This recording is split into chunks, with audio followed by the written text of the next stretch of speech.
Salamat sa lahat ng aking mga narating. Alam ko ikaw yung tumulong para marating. Ang mga pangarap ay dapat yan lakbayin. Kasi wala mga bagay na ako sa dumadating, yeah. 4 days ago, umabot ng 199 views. Konti lang. Pero madaming views nito sa Facebook. Hindi din madami, pero madami na para sa akin. Kasi umabot ng 500, din madami nag-share, aming nag-like. Mga nag-comment dito is maganda dahil walang negative.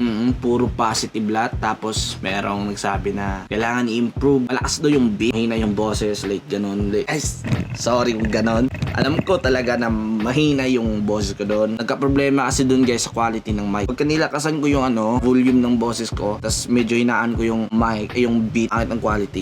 Madidinig nyo talaga yung pangit ng quality ng mic. Parang may madididig yung ganun. Title nito, Salamat G. Like, salamat God. Ayun, salamat G. Papasalamat lang. Year end to year. Parang, alam yun, nakapaborito kong bara is yung Ender. Pinatibay ko pandagat, walang takot sa bagat. Like, man, bars, man. Yung pagsusulat ko is nagre-research talaga ako. Gumamit ako ng app na Filipino Rhyme yun. Kasi di ko kabisado yung mga Tagalog word. Di ko kabisado lahat. Iniisip ko talaga yung Ender na gusto ko sa Ender. Handa akong humarap sa problema. Hindi ako takot sa problema. Yun yung Ender ko. Kasi yung intro ko is salamat sa mga narating, sa mga konting narating, sa mga bagay-bagay na nakamit. Alam yun. Tapos sa center is kahit anong mangyari, ako bibitaw sa tiwala ng Diyos. Tapos sa Ender is handa akong harapin ng mga lahat-lahat ng problema. Kaya yun guys, naisip ko yun relate sa bagyo, sa typhoon, like kung pag ganon. Naisip ko na, barko na lang. Kasi di ba common yun sa mga hip-hop na bangka,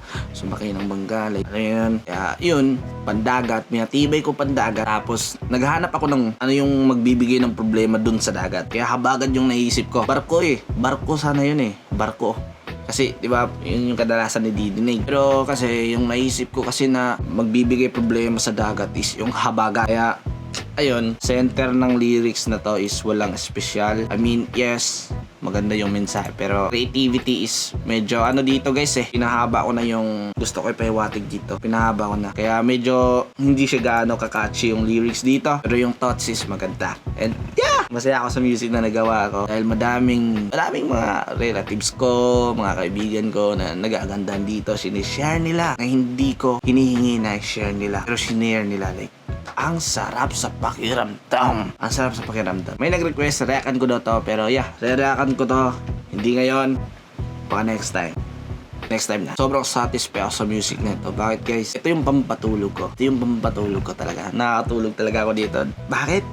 Kasi nakaka-relate ako. Kasi ako nga gumawa nito nakaka-relate ako. Like, sarap sa tenga guys, pakinggan yung sarili ko. Gawa pa tayo ng music guys. Lalabas pa ako ng music ngayon. Ngayong February 14. February 14, try natin ilabas. Like, malapit na. Pero feeling ko ma-delay na naman Kasi hinahanap ko yung energy ko talaga. Yung energy ko na gusto ko mag-record. Yung energy na hindi ako pagod. Kasi hindi ko pinipwersa yung sarili ko. Kasi pag pinipwersa ko, pinilit ko, like, akit yung kinalabasan. Pinost ko sa TikTok, pero na-mute dahil sa beat. Sa pag-edit ng music video, like, to guys, super minadali. Kumbaga, kulang sa effort. Okay? Eto, kulang sa effort guys. Konti lang yung shots na maganda. Importante, maganda. Okay na hindi super ganda. Hindi na yung super quality. Basta importante, maganda.